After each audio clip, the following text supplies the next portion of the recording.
Welcome back to the Holosky podcast. We are your hosts. I'm Steven. And Kyle. And it's Monday Holocult. You know what that means.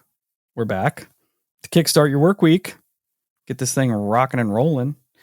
That means you've chosen us to hang out with you today. We appreciate you and appreciate that you chose us. Today we're coming back in with the conclusion, right? Yes. The Paranormal Rangers. So if you haven't listened to last week's episode, you need to go back and do that. Catch the first half before you listen to the second half. Also, wish I would have been paying attention. Last weekend, or the last episode, was our Stone Cold Steve Austin episode 316. Yep, it definitely was. I can't believe we missed it.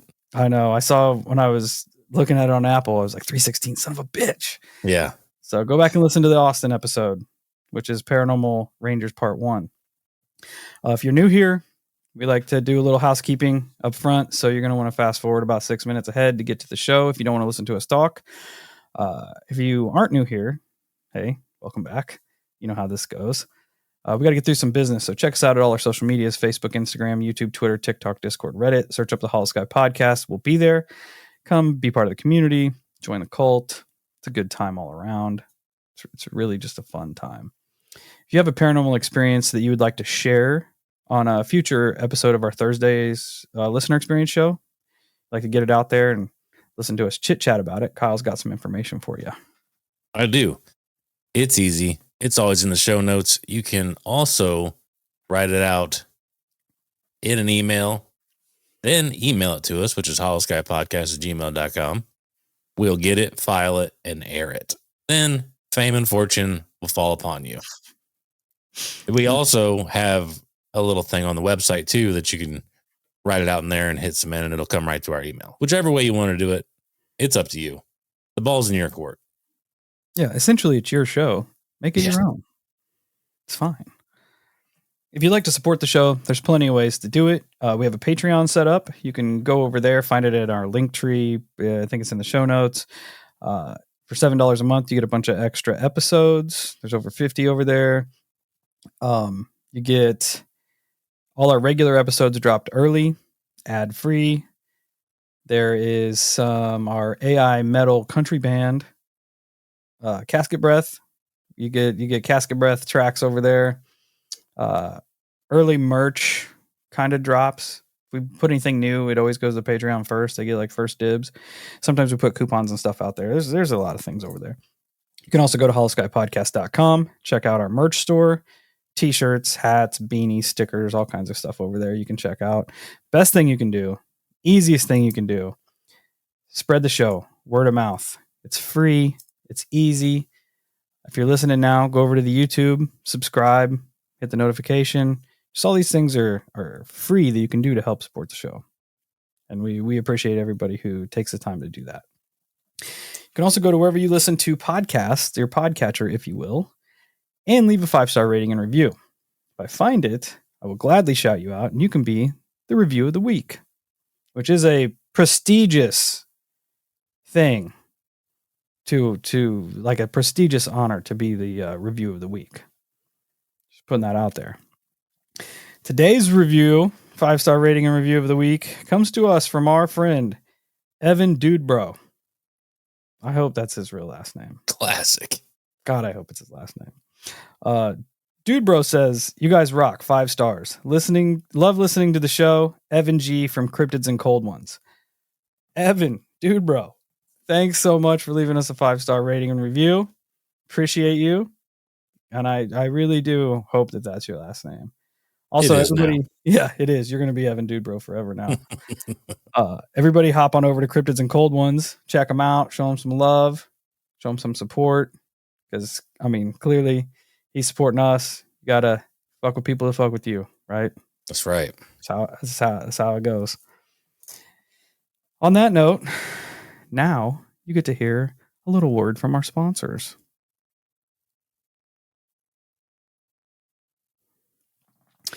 All right, here we are, back at it. Part 2 of the Paranormal Rangers. I'm stoked.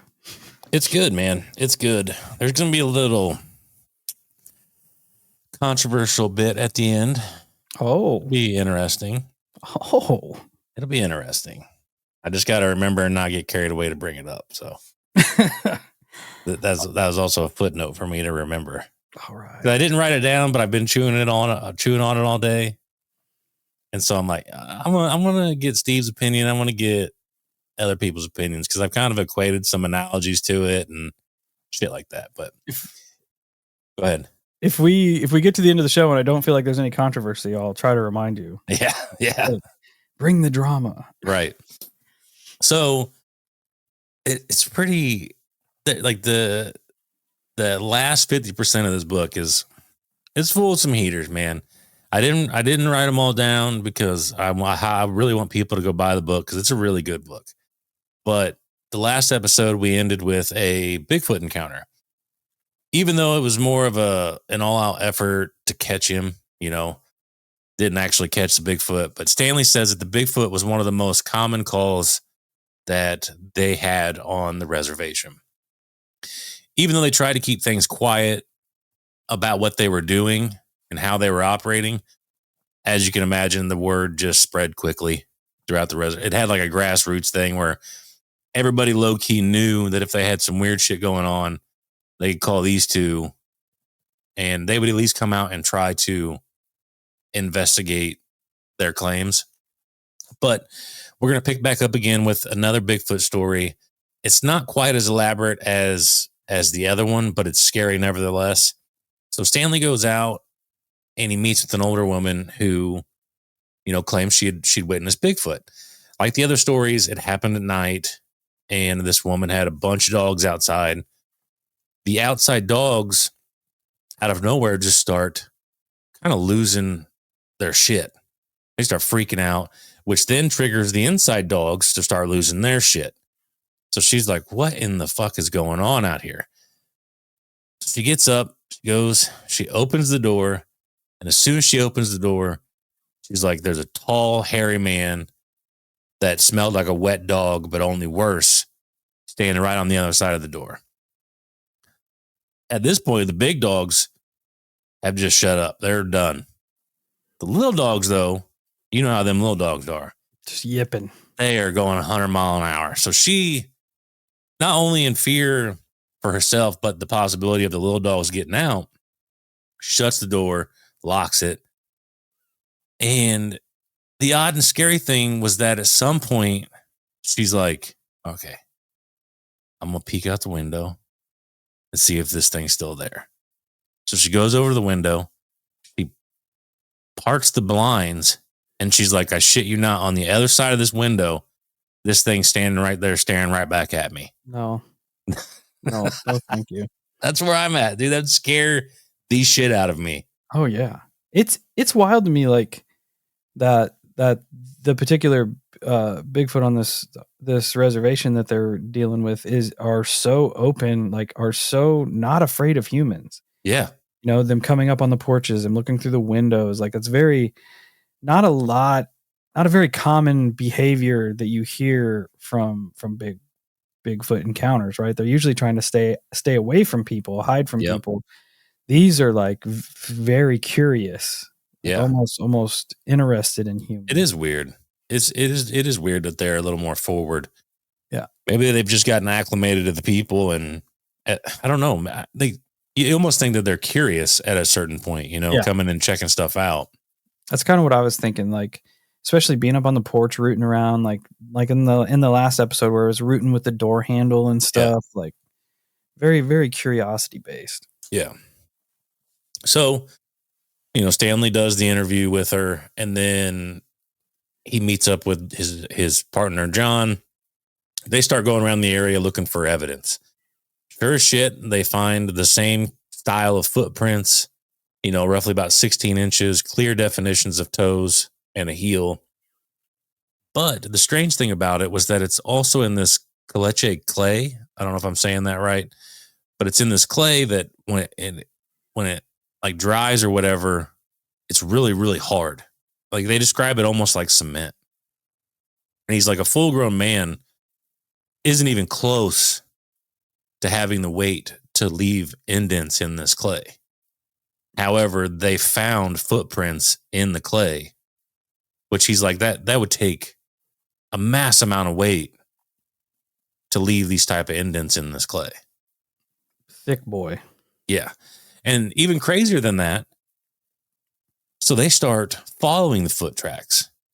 They follow the foot tracks from her house out into the desert where the ground becomes a little more softer, so you get really good tracks. So they follow the tracks all the way to a mesa where this thing, either the tracks just ended or this thing straight up climbed the mesa.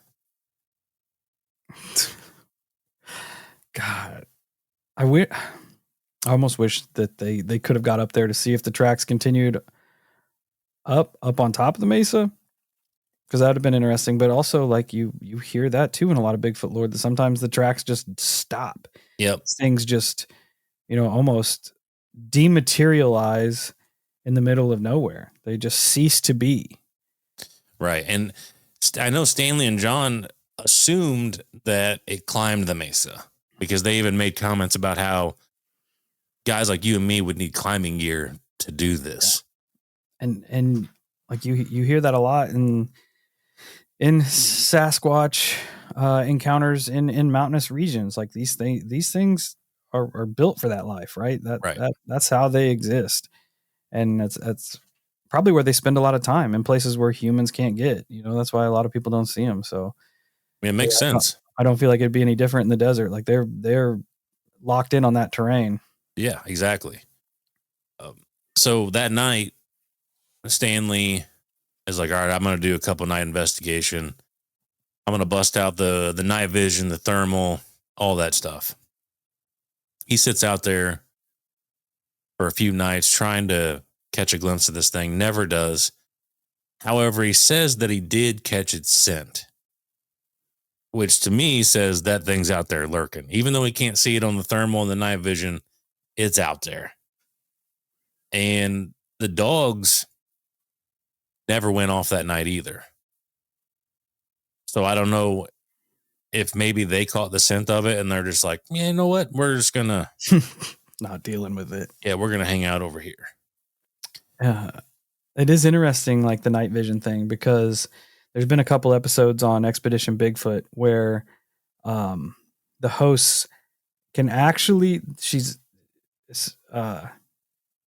actually making contact with some sort of entity. You can see it moving the reeds and stuff where it's hiding, and there's eye shine. She's seeing it. Like there is a creature there. When she puts the thermal on it, nothing. That's so crazy. Which is nuts. Either it's not emitting any body heat whatsoever, which is worrisome, or it has some sort of which I mean kind of leads into it, some sort of cloaking device, which is worrisome. Yeah. Or it's beyond like the realm of our reality, which is worrisome. Yeah. It's crazy. None of it is good. Which is also maybe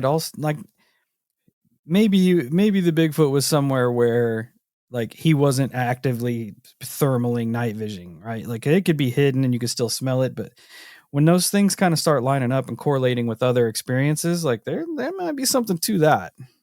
Oh, I agree. And I couldn't imagine seeing it on night vision and then not seeing it on thermal.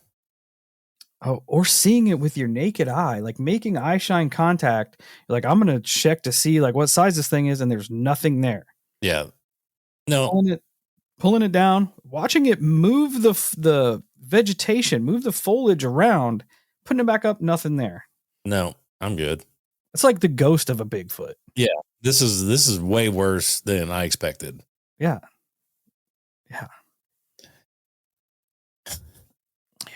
But back to this particular Bigfoot story. When he reported what he found to the woman was actually relieved. She was more worried about, she initially thought that all of this was due to witchcraft. And she thought that maybe it was a skinwalker out there and not a Bigfoot.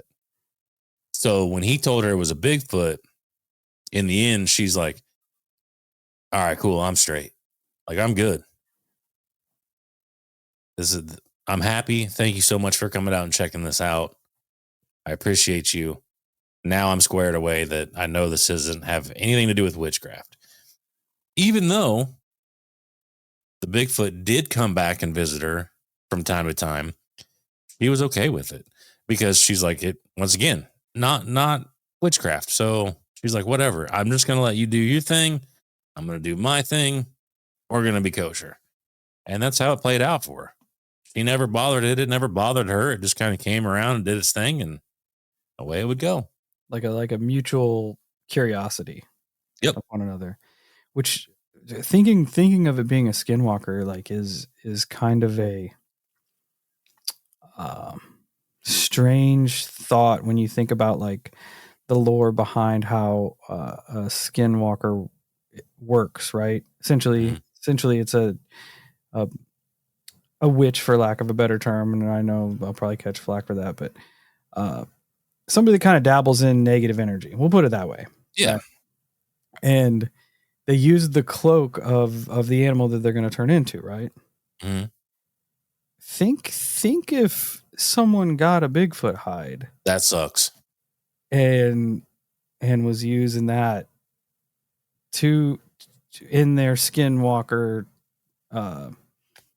escapades. It's not a bad example. It's not a bad thought to come up with. I've never thought about it like that before. And if anybody has the possibility of grabbing one, I'm going to put a little bit of money on the skinwalker to pull that off. Yeah, that's crazy thought. Yeah.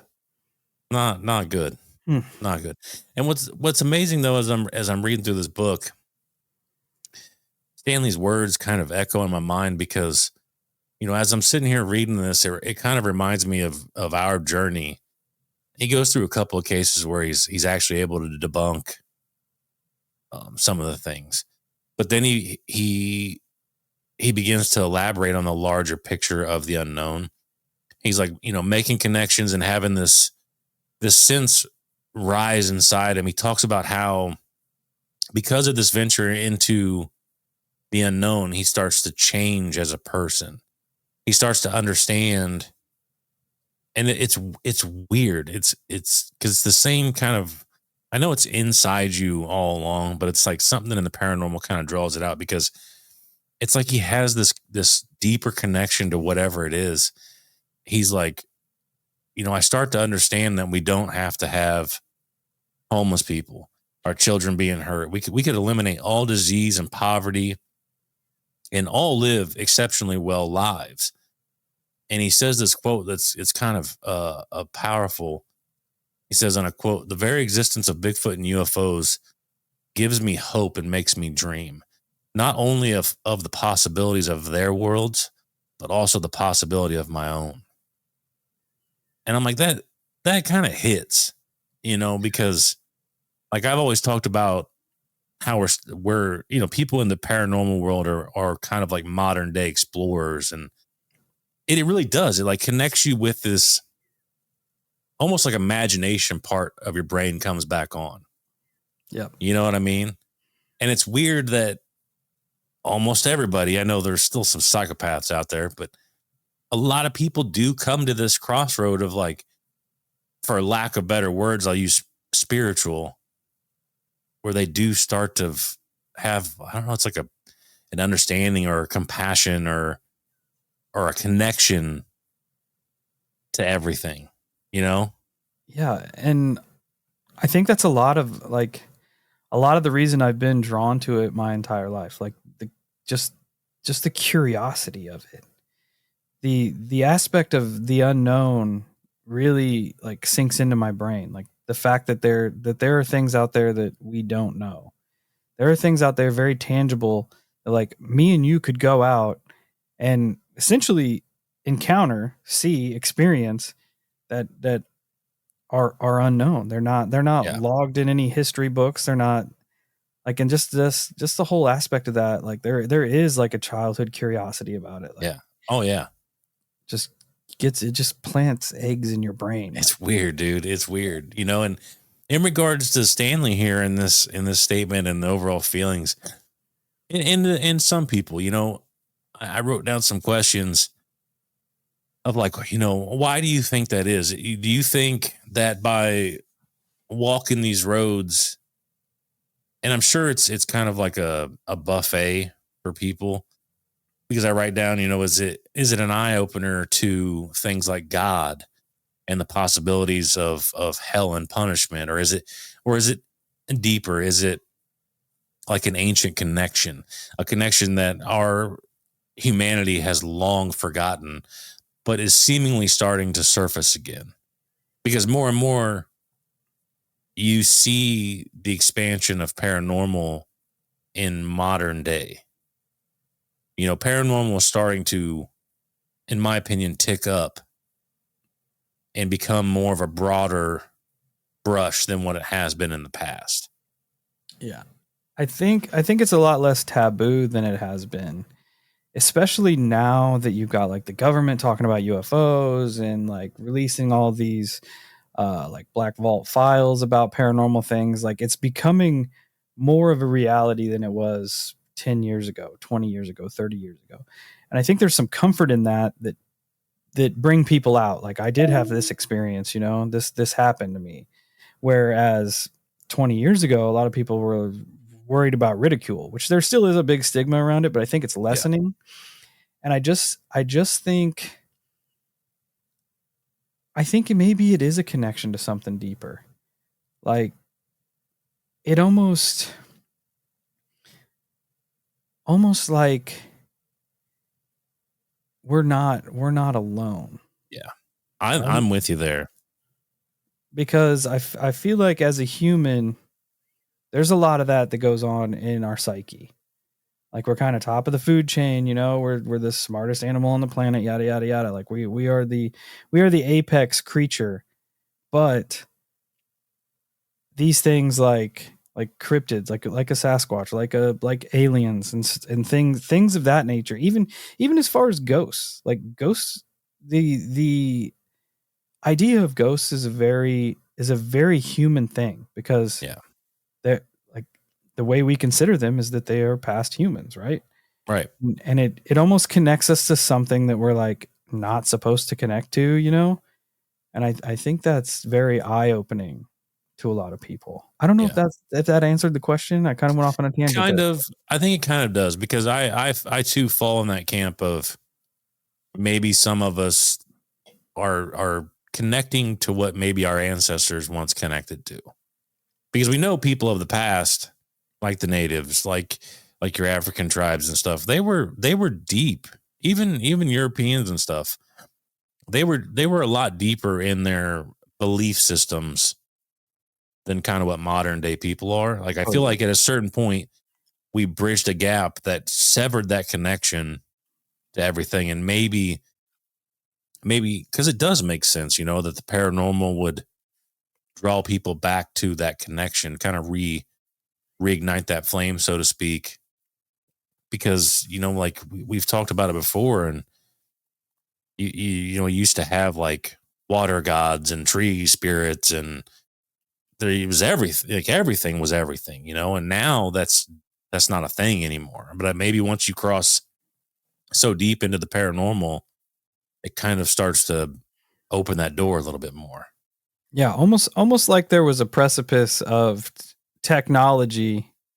Like once you hit a certain point in technology, the lore and the mythology of being human started to kind of just lax, right? Started to be pushed out.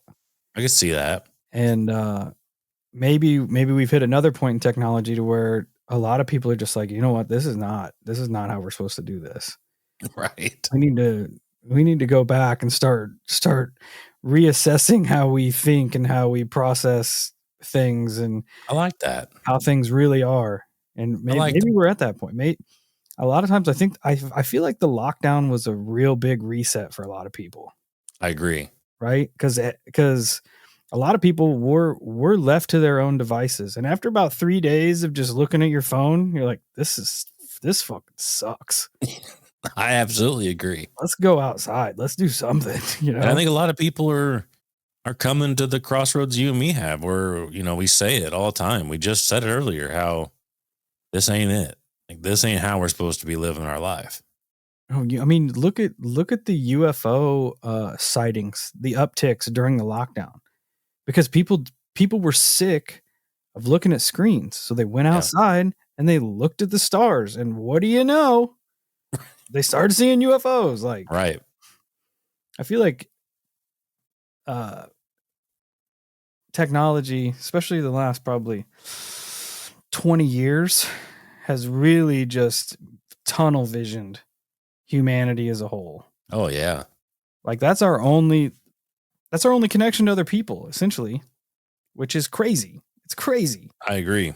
Like people are more concerned about what somebody in 6 states away is having for dinner than like what their neighbor's doing. Like their neighbor's out on their back porch grilling. You could go out there and be like, "Hey, how's it going, bud?"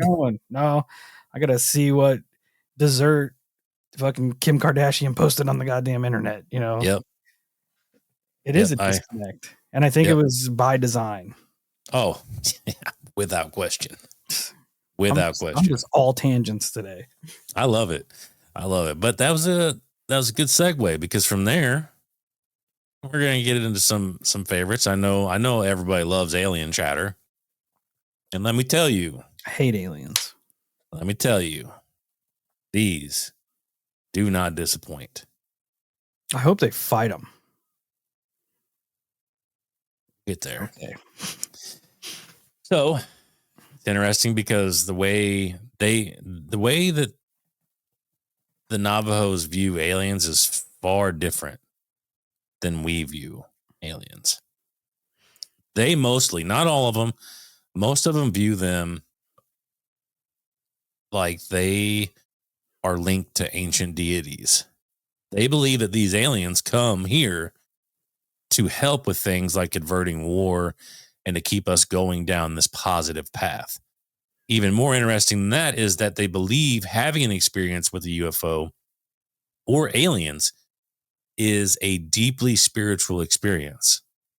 So some of them simply will not share those stories because they have attributed it to such a spiritual connection. They feel like it is only theirs to bear. And they're like, I'm not telling anybody about this. This is my spiritual revelation. This is my experience. It's not meant for anybody else, which could have negative connotations in the end. That is an interesting way to look at it. Like it's very personal. Mm-hmm. Which is weird that you bring that up, because in the episode that I got a couple part or 2-parter going on for next week, the man in that had a very, very different experience with aliens. Oh yeah. Very, very different. Like it's not a very positive experience.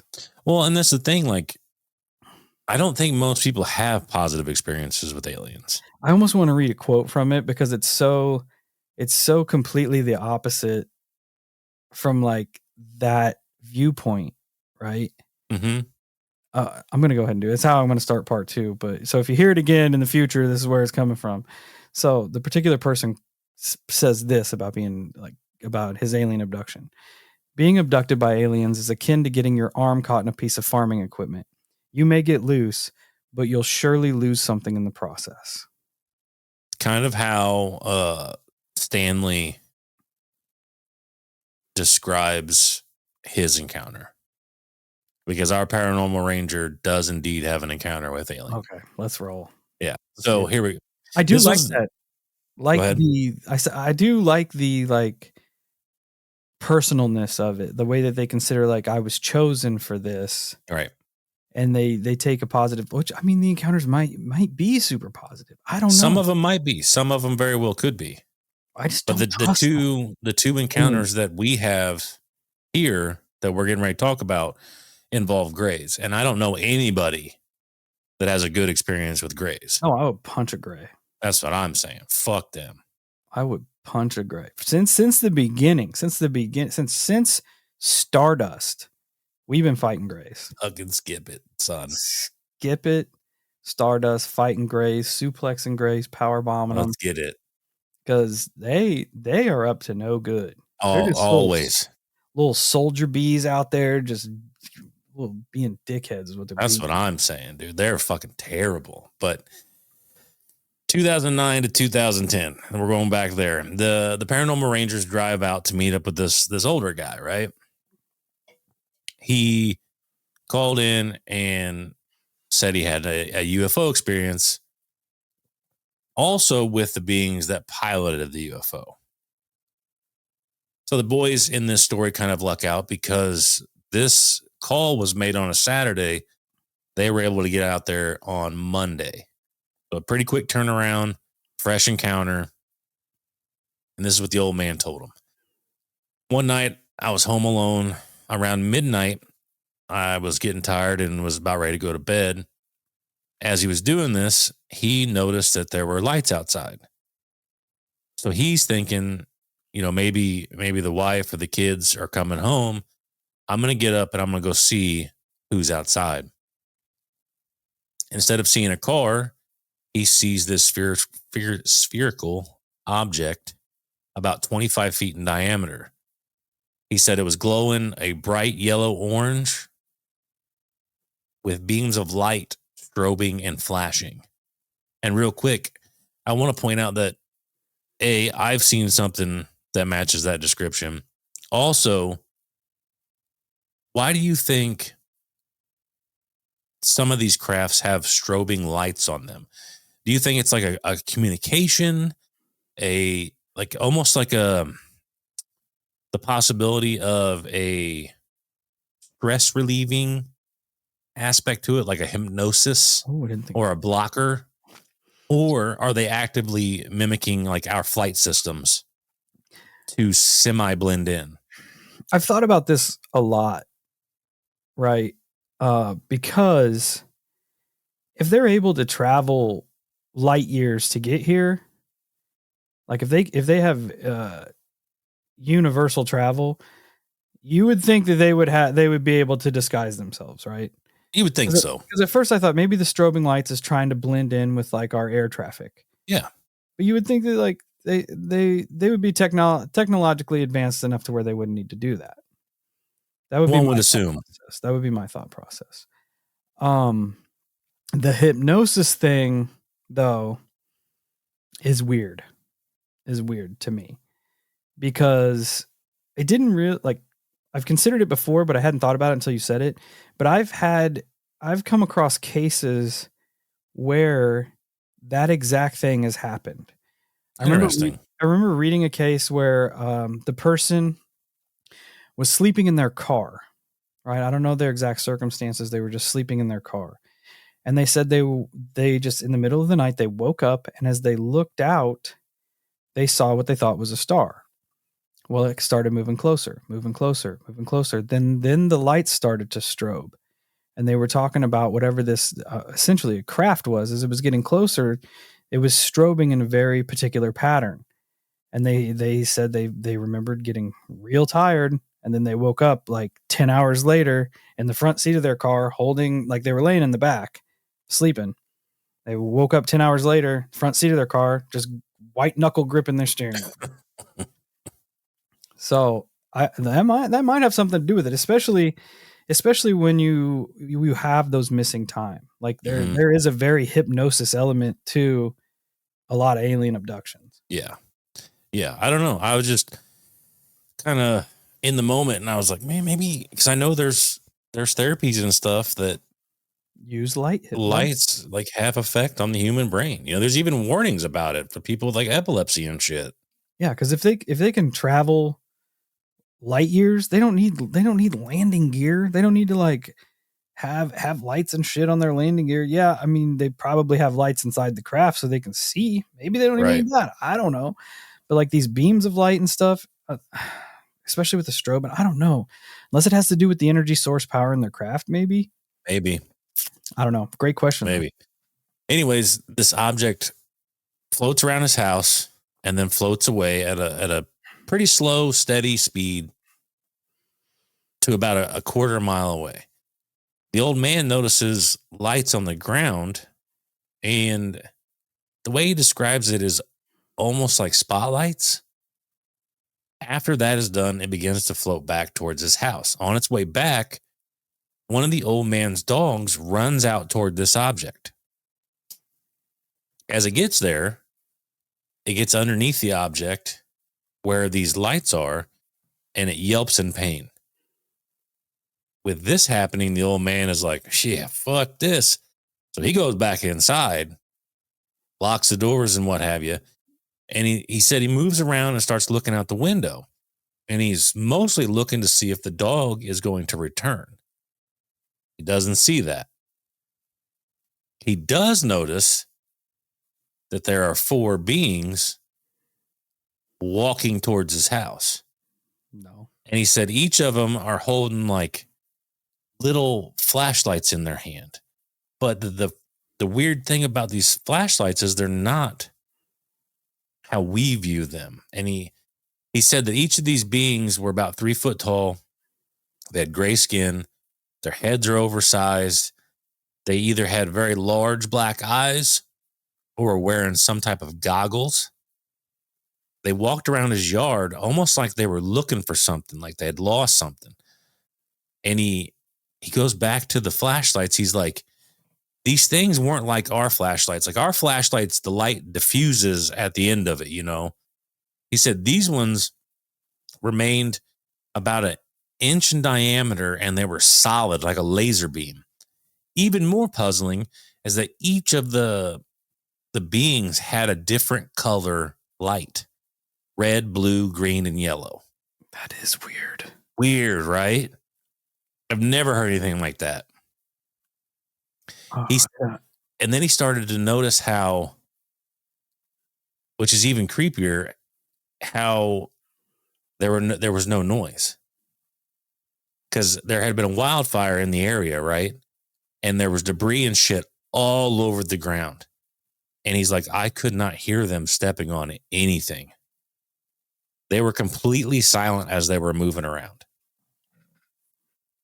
The old man had another dog that was downright mean. However, this dog just stayed in his doghouse at that point. Fuck that. Ain't going out there and dealing with this shit. He also had outdoor solar lights like a lot of people do. You know, just the little ones you stab in the ground and stuff. These beings noticed those lights and they started to follow them. And in an odd turn of events, the old man was like, all right, fuck this. We're going to go out here and we're going to settle some shit. My guy. So that's what I thought. I was like, what a hard ass. So he goes out the back door. He starts walking around the house and he ends up tripping and falling.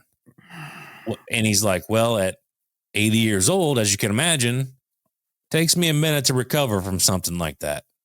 And he's like, and by the time I got back up, these things had already made it back to their craft and we're back in the ship. Well, they're getting the hell out of there. Yep. And he said, once they got back in their ship, it flashed all of its lights, floated to the south, and then shot into the sky like a quote unquote colorful bullet. Okay, we're going to unpack that. The flashlights is weird. Each of them being a different color on like the color spectrum. It almost makes you think that if they were looking for something, like they were using different light spectrums to try to find it. Yeah, that's a good thought. Whatever it is. That's a good thought. I didn't think about that because I'm thinking like, what the fuck are these idiots doing? Why they all got a different like a you Power know Ranger.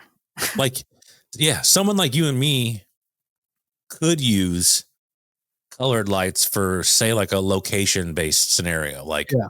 All right, I know Steve's over there because that's a blue light. Kyle's over here because he's a green light. I can understand that. But these things are so advanced that, and the way he's talking, they're also in like a tight knit pack. Yeah, it immediately made me think of like something to do with the color spectrum and how we see things or how they see things. I think They were that looking for something very specific, which I think that's dead on. Kind of goes in correlation with like some of the Bigfoot lore that a lot of these paranormal entities exist in these spectrums that we can't see with our human eyes. Yeah, I think that's dead on, dude. Maybe they were to me that makes the most sense. It's immediately what I thought of. I also love this old dude's approach is money because I think that catches them off guard. They want you to cower. They want you to be afraid. They manipulate fear. If you go head on at them, look what happened. They're getting the fuck out of there. Yeah, nope, we're done. Yeah, he even fell down. Like he was bait at that point. They're like, no, this one's aggressive. We're getting out of here. Yep.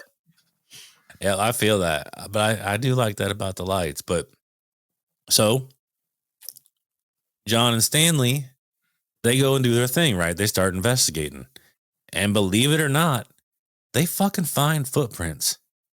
Oh God, that's awesome. Yeah, and what's crazy about this? It reminds me of other footprints that we have seen, and because tell me, I have a specific thing in my mind that it could be close to.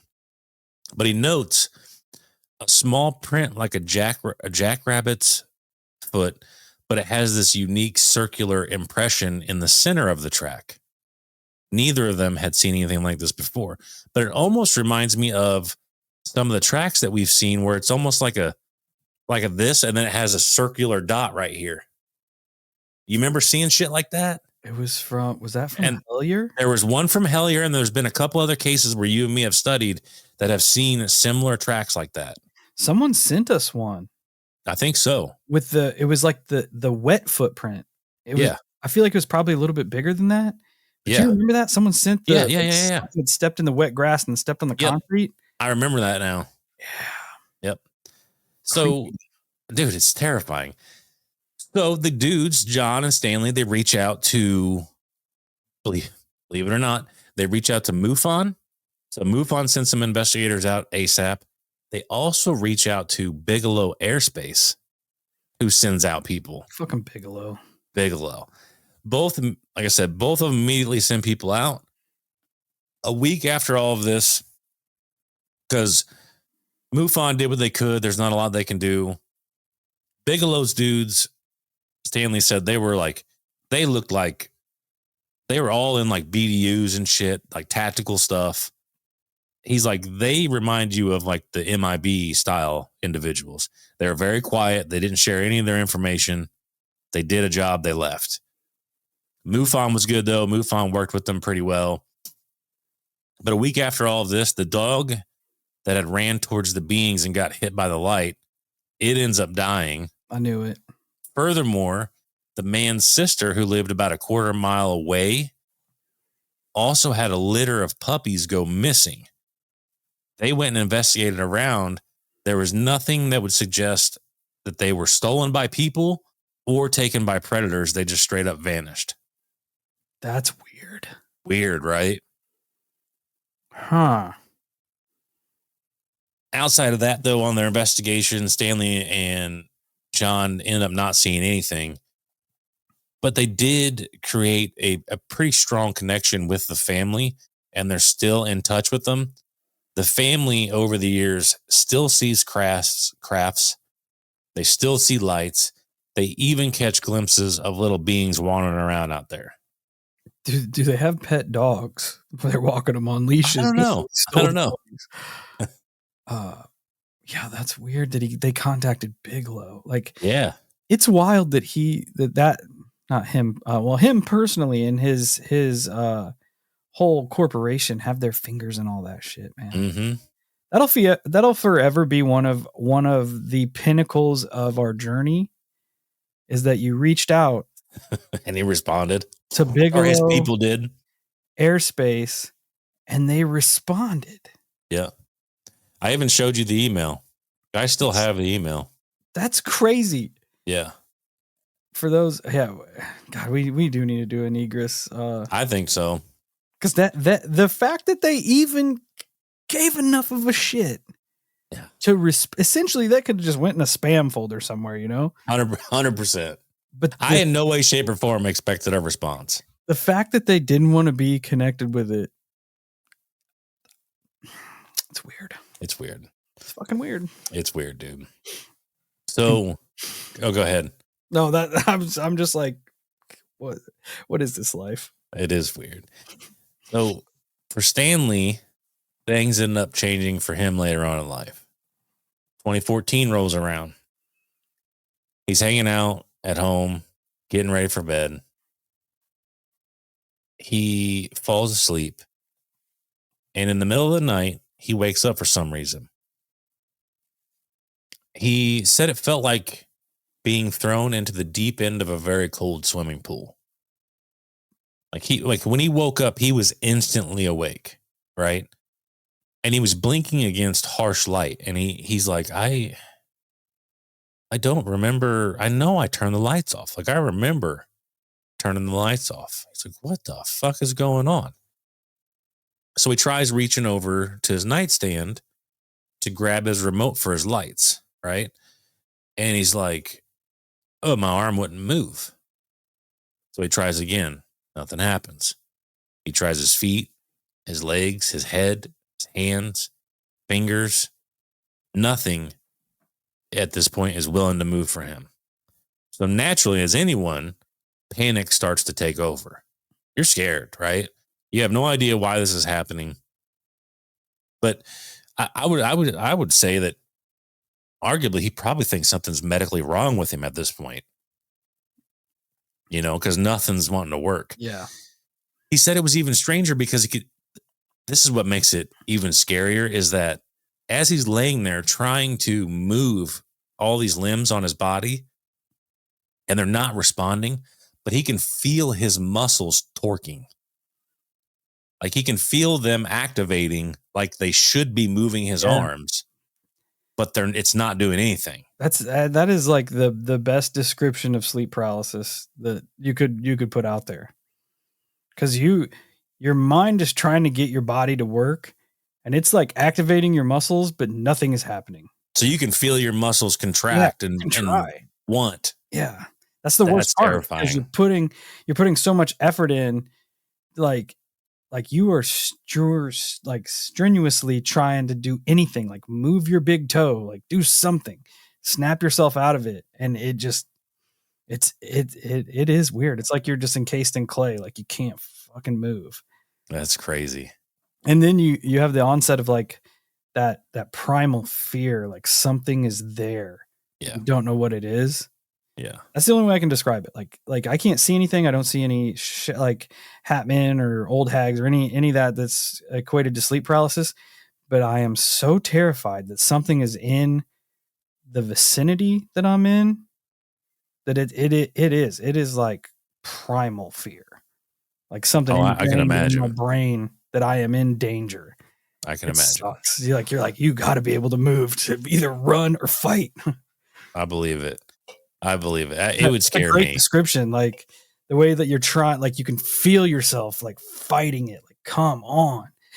And then like, because you always try for the big things, like move your arms, move your legs, and when that doesn't work, then you start trying for the little things, like just blink, just move your pinky, move your big toe, and you're not able to do any of that shit either, and you're like, oh god, here we go. I would be in a full-on panic attack. I know I would. And just like that, Stanley, panic sets in, and once again, he can't move his head. The only thing that he can move is his eyes. So he starts to scan the room as much as he can, right? And he's like, I'm seeing everything that makes sense. I see my guitars, my hats hanging on the wall, TVs, curtains, shelves, even the sheets. And so with that, he knows that he's not asleep because he's actively digesting the parts of his room. Then he looks at the foot of his bed.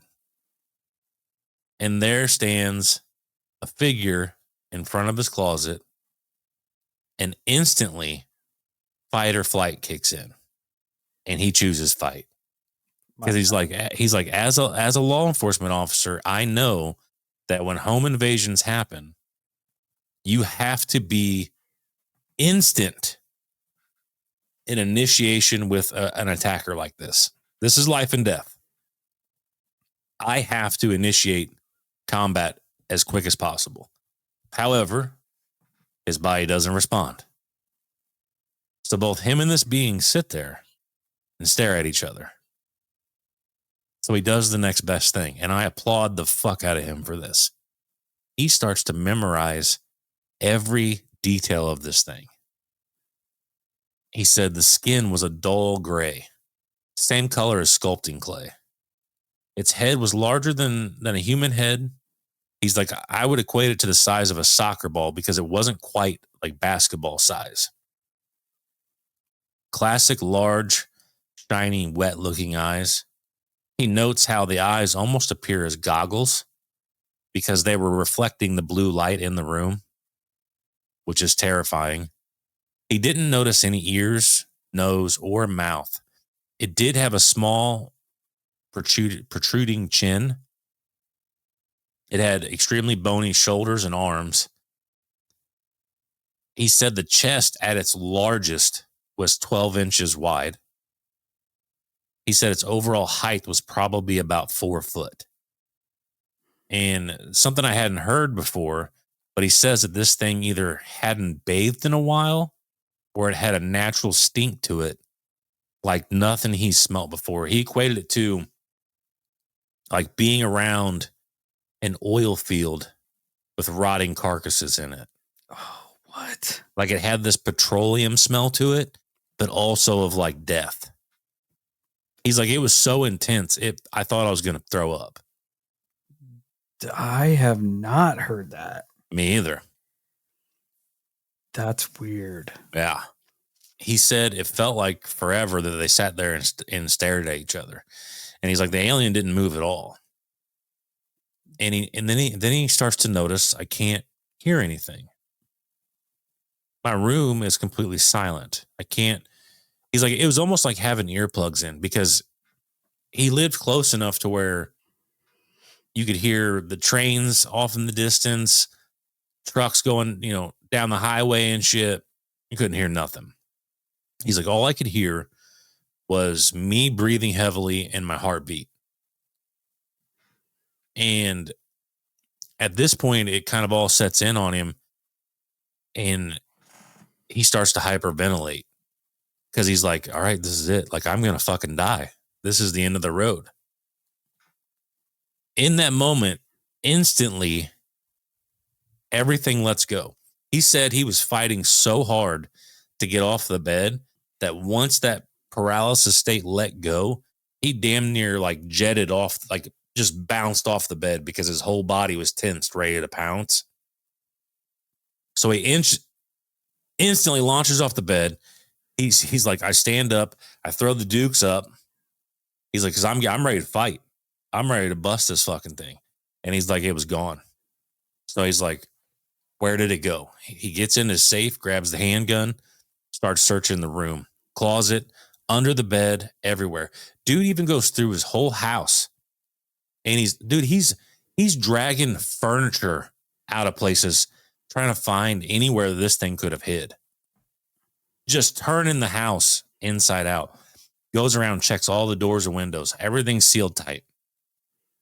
And he's like, as the adrenaline starts to leave my body, he's like, I had to sit down because I was exhausted. And he's like, what's weird is he's like, so he does what anybody does. He starts to rationalize the situation. He's like, was I just dreaming?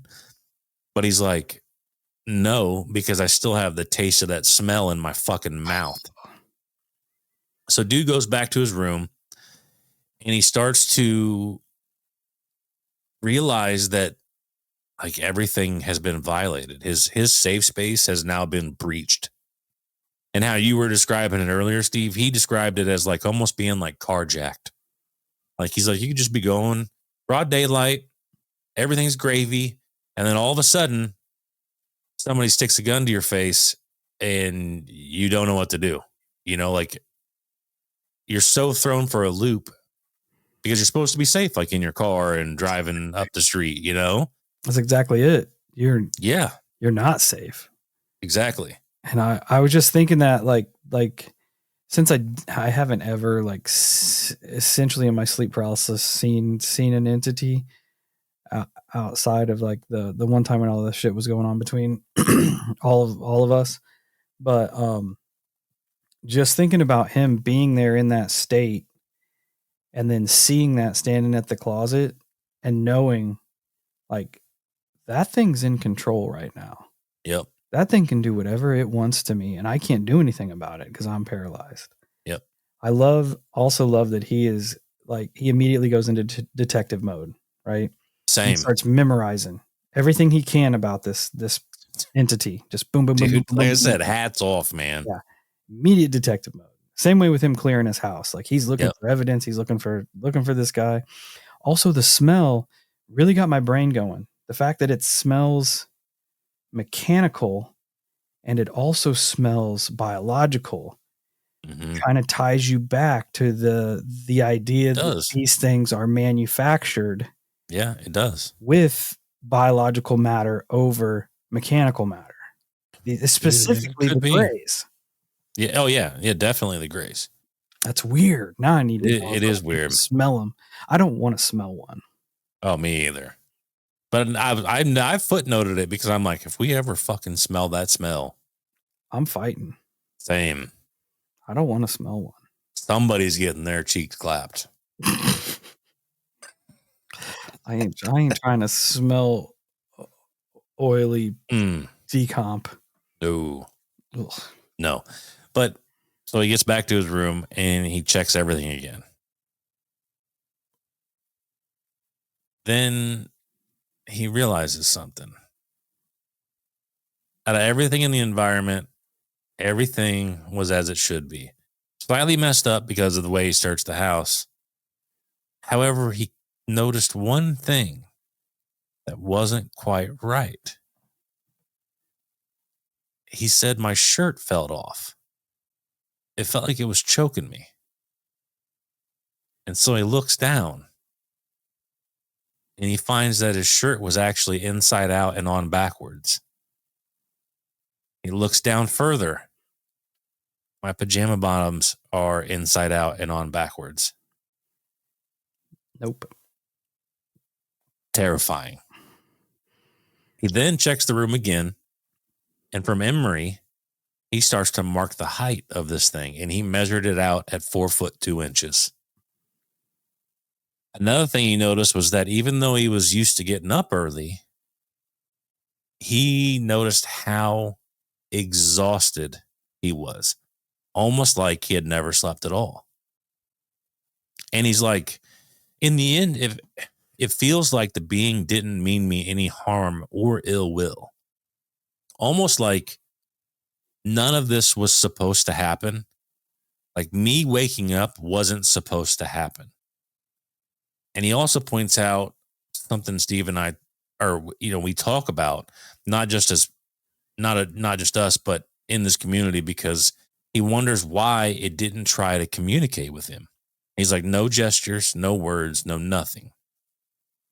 Probably because it's up to no good. Well, Stanley points out, and I think it's a fair point.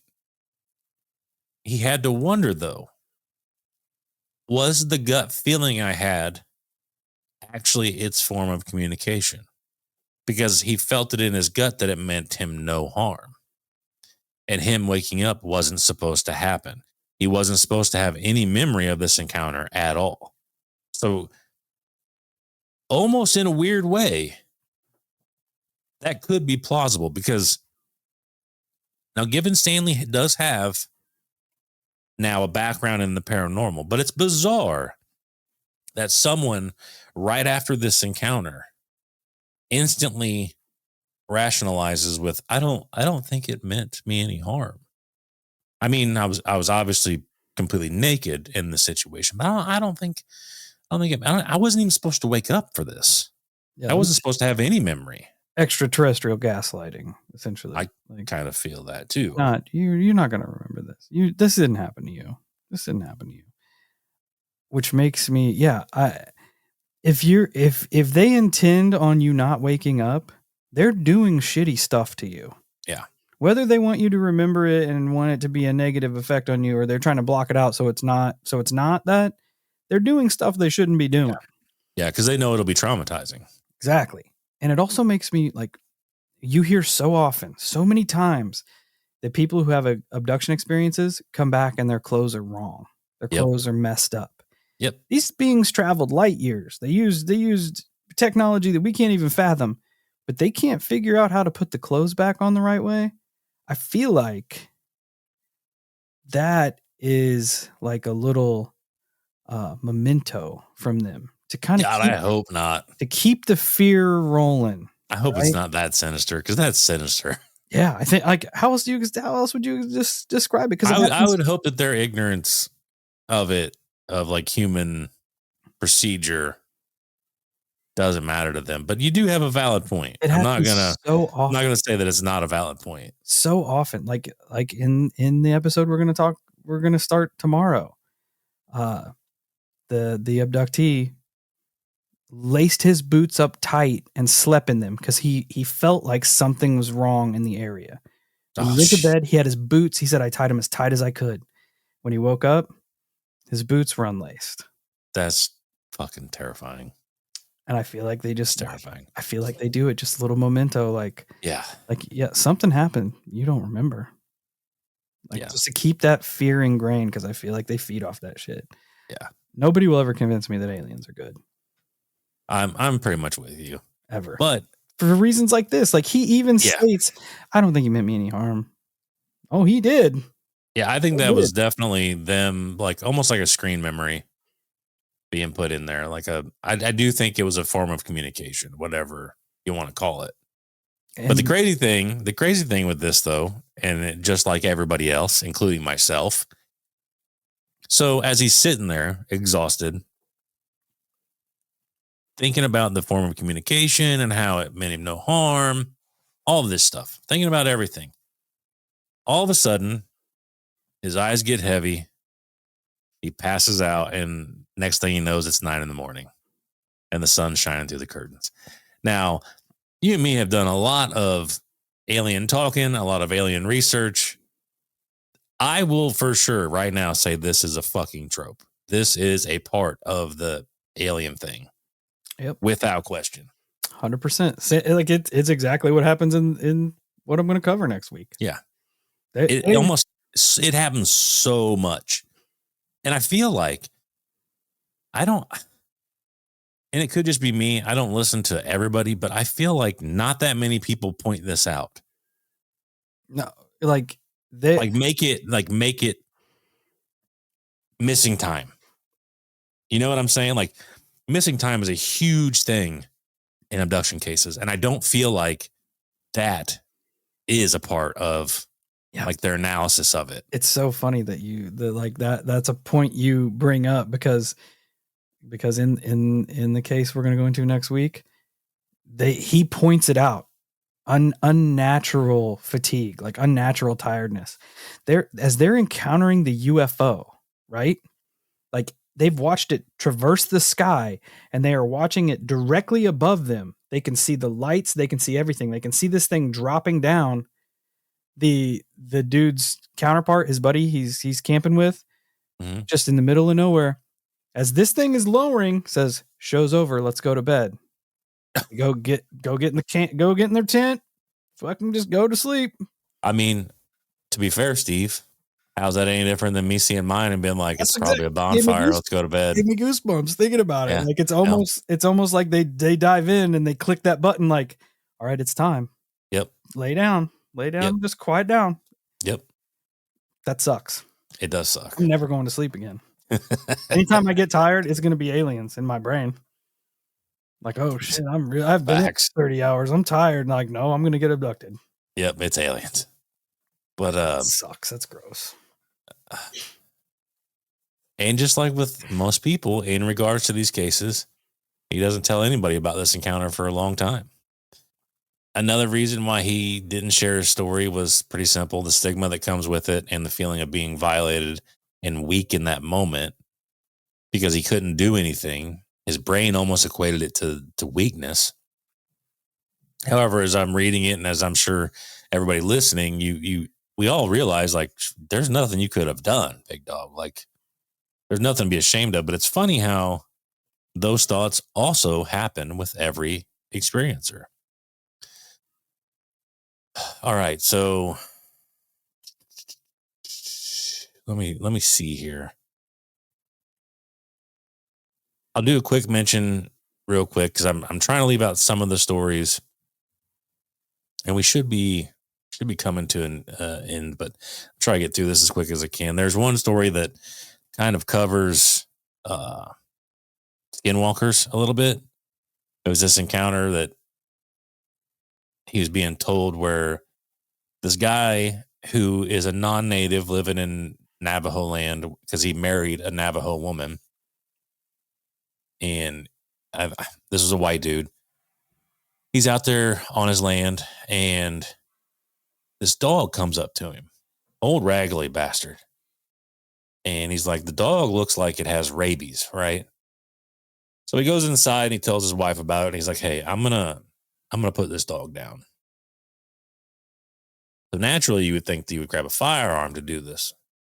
Homeboy grabs a 2x4, cracks the dog over the head, ends it. However, as he does this, there's like a puff of smoke or something, dust that comes off this dog. You don't think too much about it. You're out in the desert, right? It's probably a dirty thing. Well, goes back inside to tell his wife, the deed's done, yada, yada, yada. He comes back. The dog's gone. Okay, that's fucking weird. Literally, like that night, maybe the next day, dude gets deathly ill. Sick as fuck. His wife is convinced that it's witchcraft, so she takes him to a medicine man that literally same day cures the dude. As soon as the medicine man's done with his stuff, the dude's cured. Good as gold. The medicine man explains to him, hey, what you inhaled was essentially corpse dust, and that's what makes you sick. That's how they get you. And they think that this is predated by lights that he saw in the sky. So they think there's a connection there. However, upon digging further into this, they find out that the actual start of all of his weirdness was whenever he was outside working and he started hearing people singing in the Navajo language. No music, no nothing, just singing. And the medicine man's like, yo, dude, like that was people putting a curse on you. And he's like, it might not even have been people. It could have been spirits. And long story short, that there is more details of this story. So buy the book, read it. It gets so bad for him and his wife that they actually leave Navajo land and go away. And they were kind of, sounds terrible, because the dude was like he was a nice guy. He's like, I don't think I have any enemies around here at all. And they were explaining to him, like, maybe it wasn't people around here. Maybe it was spirits that didn't want your kind here. And I'm like, damn, that sucks. Yeah, I guess you never think, like, the reality of curses, you always think it's a living person putting them on you. Uh-huh. Not, oh, that sucks. It does suck. There was another ghost investigation I'm going to blast through. It's fucking nuts. Did their encounters cease after they moved? I wonder after they got. I don't know. Stanley lost communication with them. Oh, that's crazy.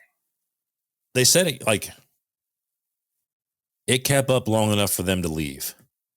Damn. And a lot of people were under the impression that that's whatever it was wanted it to happen. They wanted them off the land. This other account is fucking crazy because Stanley's on a ghost investigation in this federal building with 3 other people. And John wasn't one of them because John was, a lot of Navajos won't fuck with the spirits and witchcraft. They're fuck this. We're not doing this. We'll go fuck with Bigfoot and aliens, but we are not doing the spirits and witchcraft stuff. No thanks. Stanley does it anyways. He doesn't care. During his investigation, Stanley and his team reported over 65 coins spawning from thin air. What? They were actively seeing them poof and then hit the floor. A money poltergeist. Like straight up quarters, dimes, nickels, pennies, all of it, right? Connection in here. I wasn't even going to mention the story, but there's connection to me. I need $100 bill poltergeist. Wait for it. So he's in a large room with these cubicles, right? And he takes a picture in one section. In this one specific section, he spots hundreds of orbs. He uses software and he zooms in on these orbs. Skull. And he notices that every one of these orbs have human faces in them. Which reminds me of the time when I was out taking pictures. And in one section, there was all these orbs and you could see faces. Do you still have those pictures? I don't. I've tried finding it. I wish I still had it. Damn. Because that was forever ago. That's probably 20 fucking years ago. Yeah. But with this haunting, it's actually pretty crazy that some of these things that happened to them that night were clearly insinuating demonic activity. They had like a, what do you call that? Measures the electric, like an EMF reader. Yeah. It was hitting like 66.6 or something. It was basically weird. Right. And then each night that the investigation was taking place, all the activity would stop dead cold at 3 a.m. Nothing past 3 a.m. Weird. Boom. Right. So I was thinking, well, that's weird. Stanley called its bluff. Like he was just like, yeah, whatever, dude. However, this shit followed Stanley and his cousin home. They called each other. They both actively, like at home, are seeing coins pop out of the fucking thin air. That's so fucking weird. For Tony, it got worse. Him and Stanley are walking through Tony's house and a fucking knife from the butcher block flies across the kitchen and stabs into like a grapefruit. Then one day, Tony's brother and mother were at his house and they're talking about the investigation. They're like, yeah, that's bullshit. Like, whatever. And his brother's like, okay, all right. So if this thing's real, why couldn't why isn't it just spawning straight up dollar bills then? The least it could do is give us some paper money, right? That's what I'm saying. Sure as shit, a wadded up bill hits the mom in the face. They pick it up, unravel it, unwrinkle it, and it has die written on it. What? Well, yeah, that wasn't very nice. So they end up calling a priest over. They pray. They take all the coins in the dollar bill. They take it out back, burn it. When they threw the dollar bill in there, it blew up like a firecracker. But for Stanley didn't do any of this. Years later, and he still experiences it. He's like, one day I was at a fucking Love's gas station, and there was this dude standing next to me, and a coin materializes out of thin air and hits the ground. And the guy looks at me like, what the fuck? And Stanley, he's like, I just smiled at him and checked out and left. Like, I didn't even say anything about it. Just a little reminder, like, still here. Still here. And yeah, and he's like, so Stanley's pondering it, and he's like, so this, whatever this entity is probably taking coins from, say, the coin jar in my kitchen and doing it. Somehow it's doing this, right? No, Taiwanese coins start fucking popping up in Stanley's home. I love it. I love it. There's a Taiwanese family blaming their like 6-year-old kid for stealing their coins. Yeah. And the whole time it's just a poltergeist manifest on the other side of the world. It's just a ghost.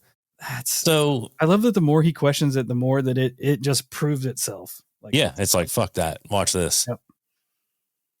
And that's all I wrote for it. However, I was reading, this would be the controversial bit. Not very bad. Because our level of understanding is different than a lot of people's. We have far more patience and understanding. Is this the controversial thing we were going to talk about? Okay. Yeah. All right, let's get drama hour here. Yeah, and it like I said, it kind of bothered me a little bit because like Stanley and John would do conventions and shit, right? Yeah.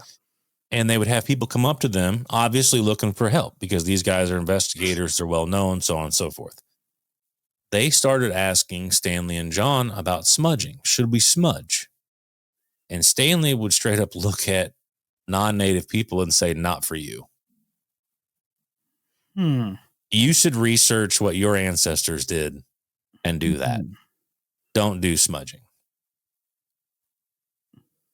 So my question is to everybody is, how do you feel about that? I feel like there's some validity to that. Think so? I do feel like that. I feel like I'll counter you, but explain why. I don't know necessarily. Let me think. So I feel like the history and the lore that goes behind, like specifically smudging, say that is like a very Native American way to deal with things, right? Mm-hmm. I feel like there's a lot of energy behind that, right? Having eons and generations of people putting, like, manifesting that's how they clear something, right? I'm not necessarily saying that it wouldn't work for non-Native American people. I feel like it probably works better for people that put a lot of credence into that. I would agree. History, right?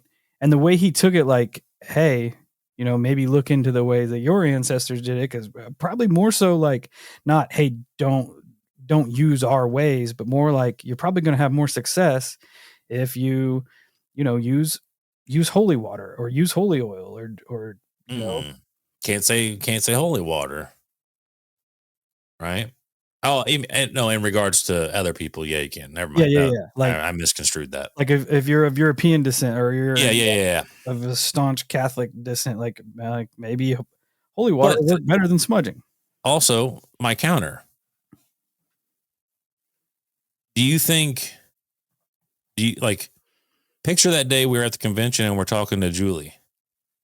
Do you think her advice to you would have been any different if you were of a different background? Because remember, she said, if you want to control this, use the Lord's Prayer. Oh, yeah. Because of the manifesto, like all the energy put into it. Right. Because and I'm not trying to like pick fights or nothing. It's just, I don't know. And obviously I come from a lack of knowledge. So this is where this is all coming from. The way I view it is, if it's something that works, that's a net positive for everybody, in my opinion. You know what I'm saying? Like if you and me just happened to get into making fucking sigils and we found one that straight up repels demonic beings, in no way, shape, or form would I ever go, no, you can't use this. And I'm not saying that that's the way he portrayed it, because that's probably not the case. But my point is that I would say this works. Make sure you do it properly. I think you hit the nail on the head right there. Right. Because there are, like, come to find out, there are wrong ways to do those things. Yeah. And to be fair, to be 100% fair, there are aspects to smudging that we are not allowed to do, period, the end. And that is U.S. federal law. We are not allowed to have eagle's feathers. Whereas Native Americans are allowed to have eagle's feathers, because a lot of times they'll use eagle feather to push the smoke around. And do you remember, I think that has a lot to do with it. Like I think as far as I meant this whole section as like controversial as not for you and me. Somebody out there is going to get pissy about this. So that's where I meant. It's not that big of a top. It's not that big of a deal. I feel like it's great because it sparks discussion, right? Yeah, absolutely. And that's how it should be. And if anybody gets fucking pissed off or butthurt about it, they can just deal with that on their own. leave shitty comments and we'll make fun of you. That's how that works. Yeah. But I feel like as far as smudging goes, there, like you said, there are very specific ways that you're supposed to do it and do it correctly. Yeah. And I feel like that is probably passed on via Native American lore. I'm sure. Newer generations. And like, I don't know how the fuck to smudge a house. Oh, me neither. Remember when we were doing that? Yes. Yeah. Oh, yes. Yes, I do. That It was the catch a mystery box. fucking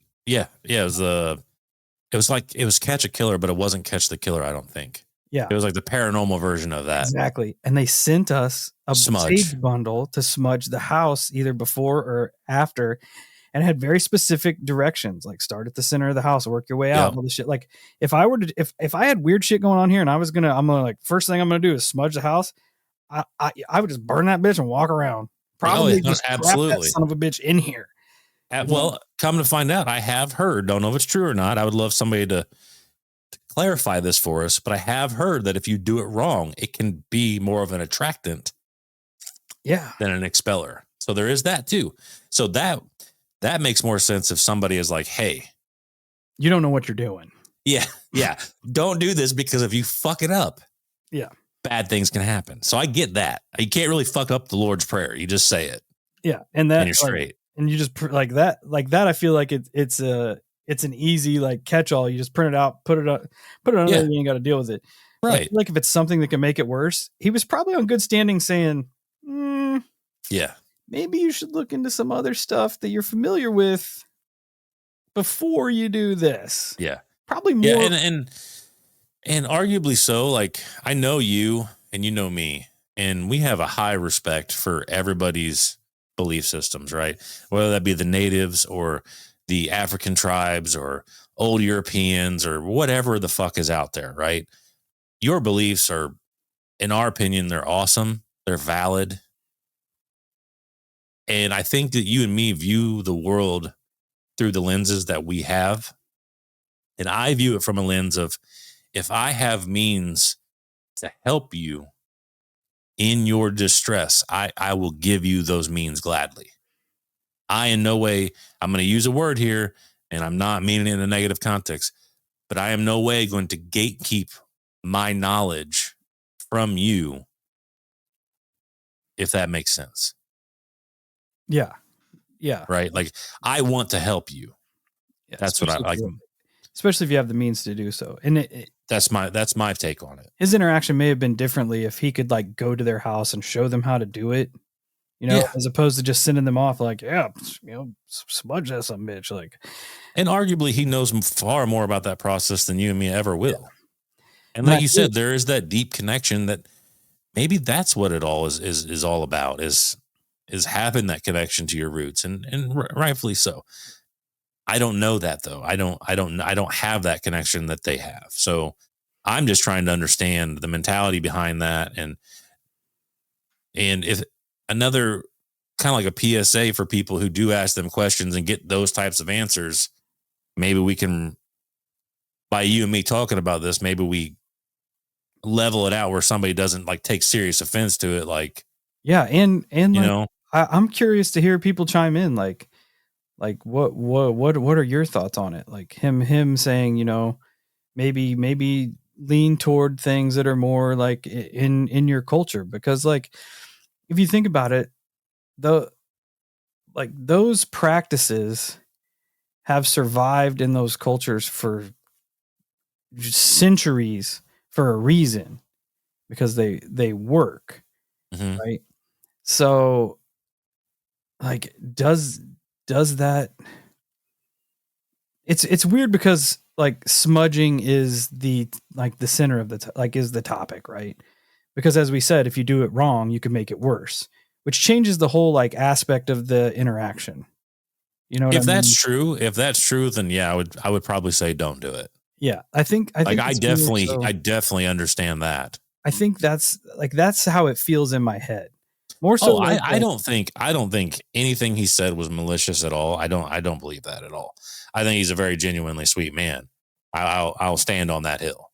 I just heard that and read that, and I'm like, ooh, I bet somebody out there took that the wrong fucking way. And I'm curious if that's a real thing. Like, does your culture and your past and the history of your culture make certain things more effective for you than it does for somebody that is of a different culture? Also, quick thought, like in regards to the Lord's Prayer, how it's so juiced up because so many people use it, like, is it fair to assume, and correct me if I'm wrong, please, but wouldn't that be like the same? Is that the same in regards to other tactics through different religions, beliefs, whatever? You know what I'm like, for lack of better words, we'll use smudging. Would smudging get more powerful if more people fully believed in it? You know what I mean? Yeah.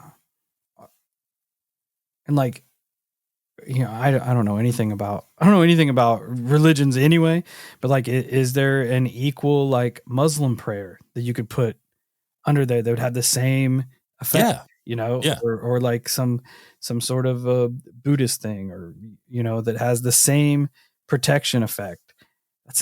It's interesting when you kind of because like a lot of it like genuinely is confusing. You know what I'm saying? Like, because, and I'm not trying to step on anybody's fucking toes, so please don't get butthurt here. But like, if you imagined somebody from a different religion or creed or whatever transition to another religion, say Christianity or Catholicism, they don't act like, because to them, the Lord's Prayer is the cat's ass, right? It always and forever will be. And what if somebody makes the transition the opposite way? Someone who's like a non-descendant of, say, Navajo culture, but they kind of get accepted in a community, maybe, or something to that degree. Yeah, start kind of living by it. Yes. Like, does the same rules apply to them, or are they always excommunicated because they're not? Because then that would come down to like, you would expand into a bigger conversation of bloodlines and shit like that. You know what I mean? Like, because it blows up in this really interesting conversation. It very much feels like, I don't know if I put it out, but I was doing an episode. I was writing an episode on demonic possession, and they were talking about exorcism and how the stance that this person was putting forward was that any exorcism not done by the Catholic Church doesn't work. It has to be performed by a Catholic priest or bishop, which sounds sussy. And if it doesn't, it doesn't work. All that is showing attention to said demon, putting attention towards said demon, because the person, the exorcist, is not Catholic, which is weird to me, right? Like, because I don't understand why like a Navajo medicine man couldn't square off against. You know what I'm saying? Yeah, it's very it would almost suggest that it would almost suggest that each religion has somehow created its own evil entities that only respond to its creator. Weird, right? Fucking weird. Like, because in my brain, like that's the only way my brain can rationalize that. That's the controversy over using the term skinwalker, because skinwalker is a very, very like Navajo based entity. Yes. That's why when people are throwing the word around in areas that have nothing to do with Navajo culture, people are like, that's not a skinwalker, dog. That's not what that is. Right. That is a very, very specific entity to a very specific culture. Right. I would like to see, and I wish we could be in contact with like somebody extremely knowledgeable in all different, the Navajo way, the Catholicism. Like, it would be interesting as fuck to hear. Yeah, I would like to get them all in a room. Like, that would be cool. Oh God, who is the exorcist? The exorcist that's good, like has his own show, the Exorcist Files. Mm-hmm. I can't remember what that guy's name is, but I'd love to get him and like Sean Klin, and just pick about 5 people from different like cultures and religions that deal in negative spiritual interactions, and just be a fly on the wall. Just listen to them That would be wild. talk about their experiences and how they deal with things, and like watching things overlap and watching things like fork off from the way that they do things. I think that would be fucking brilliant. And it'd also be good to have two idiots like ourselves host it, because then we can ask them these questions that we don't understand. Which is, you know what I'm saying? Yeah, exactly. Like I feel like it could be extremely interesting, because we always like, I know that some people could take the things that we say far the fuck out of context, but we come from a genuine place because we both highly respect Native culture. We both highly respect every culture, for the fact of the matter. You know, Native is just pertinent to us because Native is here where we live. But I'm sure, like, say the African tribes have this type of shit. You know, the down in Mexico and South, they have this style as well. Like it's just they're not in our face every day. You know, we don't coexist with it as much. That's exactly it. Does a Catholic priest have any power over Duende? Does it have any power over Skinwalker? Fuck, you know? I hope not. That would be a little shit kick a Catholic priest right in the fucking forehead. Like, see, in that, like, but it is interesting. When you said maybe each like culture creates their own evil entities, that's pretty fucking deep, Kyle. Hey man, sometimes these things happen. I don't know. I don't plan them. This is all unscripted right here. Yeah, we're shooting off the cuff. Yeah, but it is interesting. Like, it does, like even just navigating the short little 15, 20 minutes that we've navigated. There's a lot of avenues we could run down to find really interesting answers. Yeah, and it does spark a lot of questions that I probably wouldn't have asked myself if you wouldn't have brought it up.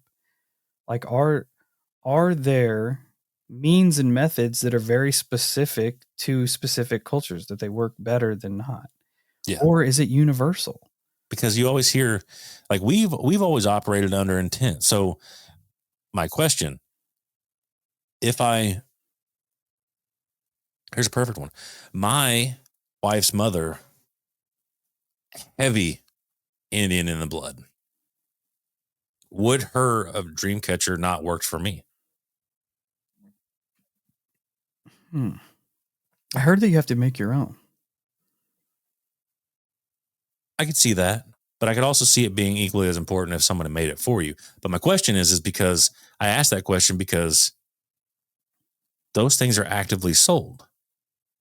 Like, you will have real natives make them and sell them. Yeah. And people are buying them with the idea that they're not everyone, of course. Some people are just buying them to buy them because they look cool. But some people are buying them as an active form of protection. Right? Just like whenever I made my own Viking protection rune. Like, that's not of my culture, but I am drawn to that. Yeah, like, you know what I mean? Like does a crucifix not work for non-Christian people? There you go. That's a great example. And yet, how many people do you see wearing cross, like wearing a cross chain or have cross tattoos on them? It's interesting. I think it's valid. I think it's a valid conversation to have. Yeah, very much so. Because, you know, especially people deep in this stuff, they all look for forms of protection. Yeah. And there's no, like, in the end, like, if evil is a sentient thing, just like the government, wouldn't it be far more beneficial to keep all religions separate than have them all come together and go, look, we just made goddamn, what's that thing called when all the robots fucking combine, like Megatron, or not Megatron, but you know what I'm talking about? Yes. Where the little animal robots come together and they make a giant big one. And yeah, now so evil's like, we ain't trying to fight the super version of everybody coming together. We're going to keep you all separated. Yeah. So we got a fighting chance. And I'm just really hung up on, like, does each culture create its own boogeyman? You know, because you can't push good. You can't push your good unless you have evil. Right. You need an enemy to have a hero. That's right. Which is there might be some fire to that smoke, Kyle. Hey man, let's get it. Any of you motherfuckers out there are proficient in any of this stuff?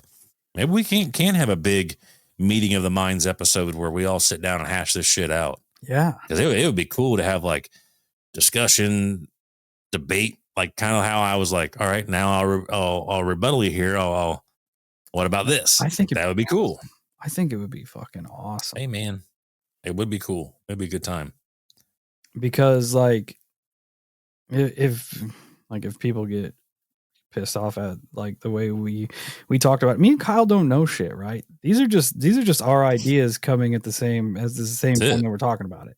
Yeah, and like I said, it's with 100% respect. Yeah, we'd love to get everybody else's take on it because like we don't. Mm-hmm. We are far from like super religious people, and like the spiritual side of this journey that we're on is very much so just as heavy as the paranormal side of this journey, right? So you're walking these thoughts with us. That's right. Just chill the fuck out. that was that, man. That really got my brain going now. We almost turned that into an episode of its own. I know. I was thinking like, man, we could chop this last 30 minutes off and like pop it in somewhere, because it is like, I don't know. It really gets your brain turning. It does. Like I said, I've been chewing on it all day. Because is there some validity to that? Are there some means that are, better left to specific cultures? The smudging, which is possible. Yeah, the smudging, the fact that it could make it worse, I feel like has a lot to do with that interaction. But like, but my thing is if I use a samurai sword, it still fucking cuts. Yeah, and does like, I'm definitely not a samurai. Does holy water not work as well for non-Christians? Yeah, or does it keep the same entities away, or non-Christian entities, immune to Christian means of defense and offense? I don't know. God damn. Yeah, and that's my fault. Is I like, if I created holy water and it didn't work for you because you were of a different religious background or whatever, I'd be like, well, this shit don't work then. Like, dude, it's just like Hellfire. It's just like Hellfire Farm, where yeah, the entity was like, your new gods don't work. Yeah, sorry about you. Right. Which is a terrifying statement. 100% to make, because essentially Christianity is a baby religion, right? It's Absolutely. very new in the history of the world. Absolutely. The fact that there are entities out there that just brush it off like, nah, that shit ain't working, almost leads credence to like, maybe there is something to that. Yeah, and I can remember, because now I've visualized it in the form of warriors, and you think of like a religious knight squaring off against it and it gets his ass beat. Then you see like this cool native warrior come out and just whips its fucking ass. Yeah, I got you. This is my realm. Yeah, like I get that. Like, that's cool. Yeah. I fuck with that. But I fuck with it in the guise of like, each of them have dedicated themselves to a lengthy effort in studying this art of war, so to speak. Right. It's not because of the color of your skin or the type of your blood. It's because I have dedicated myself, the history and the culture, to this. Yes, that I can respect and I can definitely get behind. I think that's what that makes sense. That makes sense when you put it in context of like the entity from the Hellfire Farm being like, this new stuff, like, you're dealing with things beyond that, right? Which makes me wonder if there were since that happened in Europe, if there were old European means, pre-Christianity means, say even like pagan means to square off on this thing, would the outcome have been different? Like, good enough. That's interesting that it comes to a point to where like the history and the culture of the interaction with these things very much affect the outcome of going head to head with them. It's crazy. It's not something that I ever thought about before. Like we've danced around it, especially with Hellfire. When that thing's like, no, sorry, this is bigger than what that is. So you're good luck dealing. And it essentially took the person that didn't subscribe to one specific religion, like they were dealing with positivity and love all around, to eventually set that thing in its place, which is I don't know. The more I try to wrap my brain around it, the more it just like fractures into different pieces. I know, it fractures off into different avenues all over the place. Yeah. Now you got me wondering if specific cultures create their own demons just to have something to battle against. Maybe it's by accident too. Yeah, could be. Maybe it was just on happenstance. I don't know. Yeah, because manifest. We know a lot of old lore comes from just keeping people safe. Yeah, and manifesting. Keep them out of the lake. You can manifest negativity just as easy as you can manifest positivity. Absolutely. So if you're like pushing that, like essentially, these ways work. Like even if at the first there wasn't any boogeyman that you're trying to keep out, like this is how you protect yourself. This is how you protect yourself. And there wasn't anything to protect yourself from.